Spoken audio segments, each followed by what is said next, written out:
Anong rate mo? 9.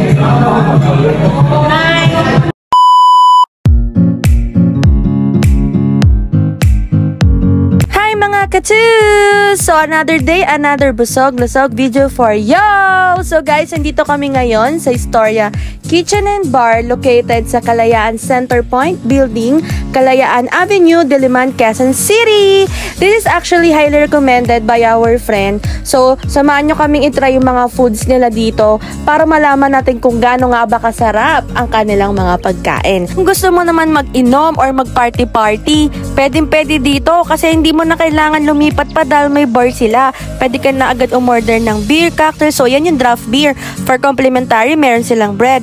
And then, for our dessert, itong Brent leche. And for appetizer, ayan, ang kakaiba nilang not your ordinary sisig sarap. So, sisig siya guys na nakabalot sa wrap. And then, ito naman ang kanilang supremo, putok, batok feast. Meron niyang pork belly, chicharong bulaklak, calamari. So, ayan, talaga naman, umpisa na mag-inom.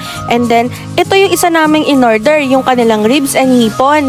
Tapos yung, ayan na nga, yung putok-batok pang pulutan. And sa drinks naman, pinili ko tong ube keso. Tapos si ate ko naman yung sa chocolate.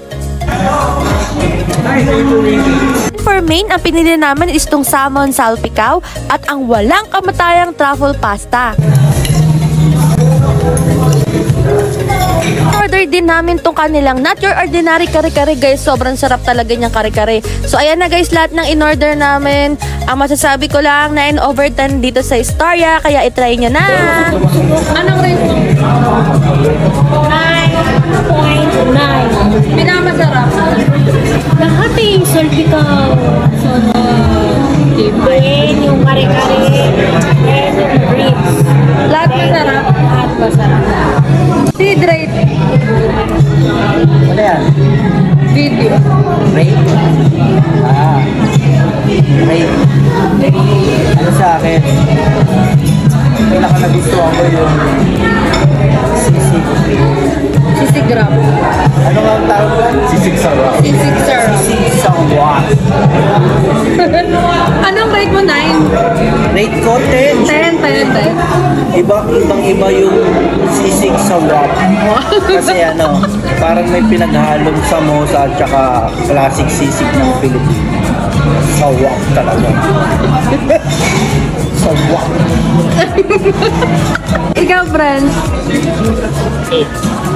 8 lang? Alam ko ikaw masarap? Sarap lahat. Masarap lahat, pero 8 lang. 8 lang. Okay, fine. Thank you for watching mga katus. I hope nag-enjoy kayo sa video na to. Please like, share, and comment down below for any vlog requests. Also, don't forget to subscribe to my YouTube channel and follow me here on Facebook. Always remember, keep your head in the clouds and your feet on the ground. Bye!